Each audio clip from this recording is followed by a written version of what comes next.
तो ये बहुत महत्वपूर्ण है आप लोगों के लिए। इसमें सबसे ज्यादा बच्चा फंसता है कि सर जीएस की स्ट्रेटजी क्या होनी चाहिए। ठीक है, जीएस की स्ट्रेटजी क्या होनी चाहिए। यूट्यूब पर सबसे ज्यादा सर्च किया जाने वाला शब्द ये कि सर यहां पर मार्क्स कैसे बढ़ाएं।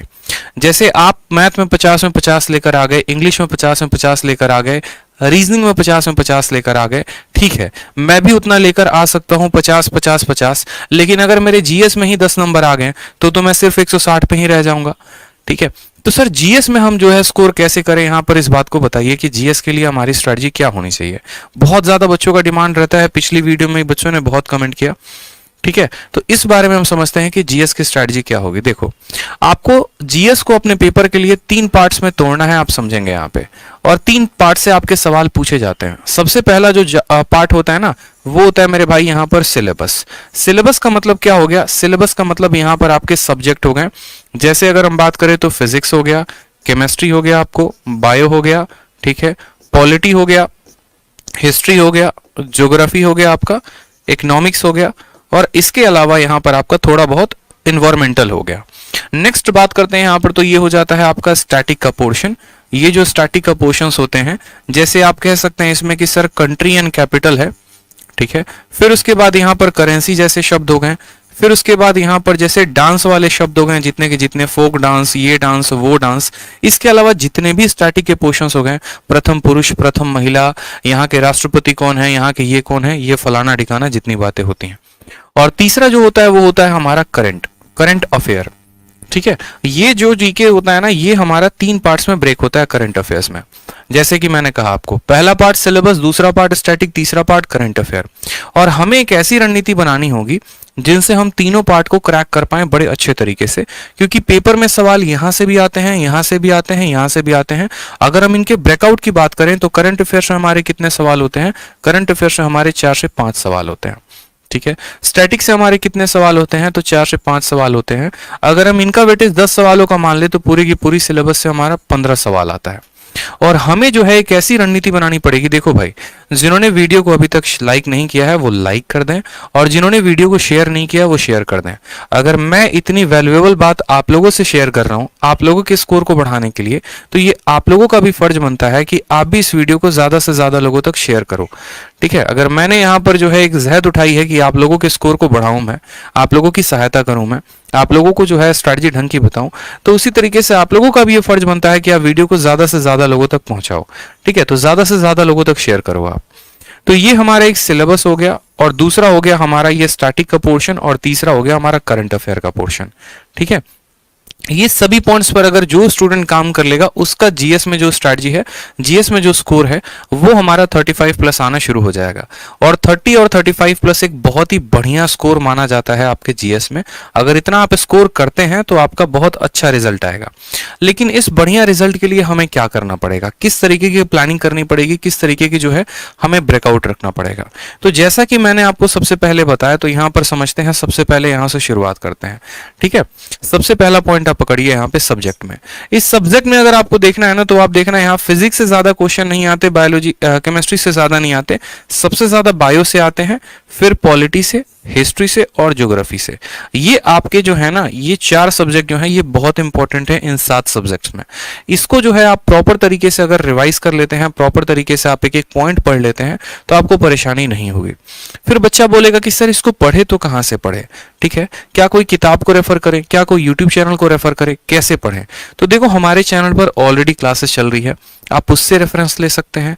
इसके अलावा जो है अगर आप किसी बुक से पढ़ना चाहते हैं तो आप किसी बुक से पढ़ सकते हैं, लेकिन बुक में जो सबसे बेस्ट होगा मेरे हिसाब से वो रहेगा लूसेंट।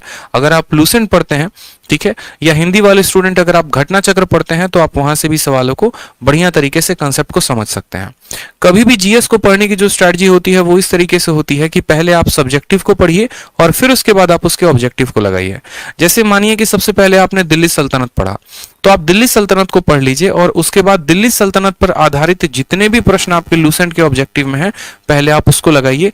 इससे क्या होगा कि आपका जो लेवल है वो इंक्रीज होगा, आपको जो चीजें हैं क्रम अनुसार याद होते चले जाएंगे, और आपका फिक्स रहेगा कि हाँ यार, जब मेरे सामने 4 ऑप्शंस आते हैं तो उसमें मुझे सही ऑप्शन किस तरीके से टिक करना है। तो इन बातों पर सबसे ज्यादा फोकस करिए। नेक्स्ट बात आता है स्टैटिक में। स्टैटिक के लिए देखो अलग अलग तरीके से काम किया जा सकता है। स्टैटिक में कोई बच्चा बोलता है कि सर हमको ट्रिक से याद होता है, जैसे मानो कि पहाड़ हो गए, पर्वत हो गए, आपके दर्रे हो गए, ठीक है, इनको कोई बच्चा कहता है कि सर हमको ट्रिक से याद करना है। जैसे जितने ताल वाले हो गए, जिस शब्द के आगे ताल लगा होता है वो कहां पर होता है, सारे के सारे उत्तराखंड में हो गए, भीमताल, ठीक है, नैनीताल, इस तरीके से करके, तो ये सारे के सारे मेरे भाई कहां पर हो गए, उत्तराखंड में। तो आपने जैसे ट्रिक से याद कर लिया। नहीं तो आप ऐसा कर सकते हो कि आप ट्रिक से, यूट्यूब चैनल में आपको एक बता रहा हूं, वहां से भी आप फॉलो कर सकते हो, क्रेजी जीके ट्रिक्स करके। क्रेजी जीके ट्रिक्स करके जो है, आप इस अगर चैनल को फॉलो करते हो, यहाँ पर मैं इनको जानता नहीं कौन है ये, हाँ, लेकिन इनके कुछ वीडियोस मैंने देखे हैं जो मुझे अच्छे लगे हैं, जहां से आप भी फायदा उठा सकते हैं। और स्टैटिक के लिए इन्होंने बहुत बेहतर तरीके से काम किया हुआ है। तो स्टैटिक का पोर्शन आप यहां से कंप्लीट कर लीजिए। साथ में लूसेंट का जो मिसलेनियस है, उस लूसेंट के मिसलेनियस को जरूर खत्म कर लीजिए मेरे भाई, ठीक है। लूसेंट का जो मिसलेनियस है ना, उनको भी आप जरूर खत्म कर लो। मिसलेनियस में जैसे आपका हो गया कंट्री कैपिटल है, इसके अलावा जो है एक एक पार्क है, वाइल्ड लाइफ सेंचुरीज हैं, इसके अलावा जो है कौन सा पार्क, जैसे सिमलीपाल हो गया, सिमलीपाल कहाँ है तो उड़ीसा में है। जैसे डांस के बारे में हो गया कि जो राउफ डांस है वो कहाँ का है तो कश्मीर का है, जो तमाशा है वो कहाँ का है तो महाराष्ट्र का है। इस तरीके से आप एक एक पॉइंट को यहाँ पर टिक करके मिसलेनियस में खत्म कर सकते हैं। इसके अलावा जैसे मानो और भी पिंक बॉक्स कैसे हो गए, हिस्ट्री में आपने कुछ पढ़ा होगा, ज्योग्राफी में पढ़ा होगा, जैसे आर्य समाज की स्थापना किसने की थी, कब की थी, रोयतवारी जो सिस्टम हो गया वो कौन लेकर आया था, जमींदारी कौन लेकर आया था, तो ये लूसेंट में पिंक बॉक्स में बनाकर दिया गया है। ये आपके ऐसे होते हैं जिनको अगर आप कवर अप कर लेते हैं अच्छे तरीके से, तो आपका स्टैटिक में एक भी सवाल नहीं छूटेगा। और लास्ट में आ गया हमारा करंट अफेयर। करंट अफेयर के लिए बकायदा मैंने आपको बताया था कि पिछले 6 महीने का इंपॉर्टेंट होता है, जिसमें 3 महीने का आपको डेली पढ़ना है और 3 महीने का आपको मंथली पढ़ना है। जैसे अगर हम बात करें यहां पर, तो जनवरी हो गया, फरवरी हो गया और मार्च हो गया। इसका आप डेली का वीडियो देखो, ठीक है, जहां से भी आपको मिले एक एक दिन का घटना आपको याद रखना है। और उसके अलावा जो पीछे के महीने हो गए, पीछे के महीने कौन हो गए, जैसे अक्टूबर हो गया, नवंबर हो गया, दिसंबर हो गया, इनका आप मंथली पढ़ा करो। इनके अलावा जो आपको और पढ़कर जाना है, जैसे क्रैप होता है, ठीक है, या फिर पीआईएन होता है। पीआईएन का मतलब क्या होता है, पर्सन इन न्यूज, जो पर्सन जो है वो सबसे ज्यादा न्यूज में हो, ठीक है, जिसकी चर्चा सबसे ज्यादा हुई हो, उससे संबंधित सारी की सारी बातें, चुनाव हुआ है तो उससे संबंधित बातें, और भी 4-5 बातें जितनी भी होती हैं, इन सभी पोर्शंस पे आप अच्छे तरीके से काम करेंगे। इनके ऑब्जेक्टिव को अगर आप अच्छे तरीके से लगाते हैं तो आप लोगों का काफी ज्यादा फायदा होगा।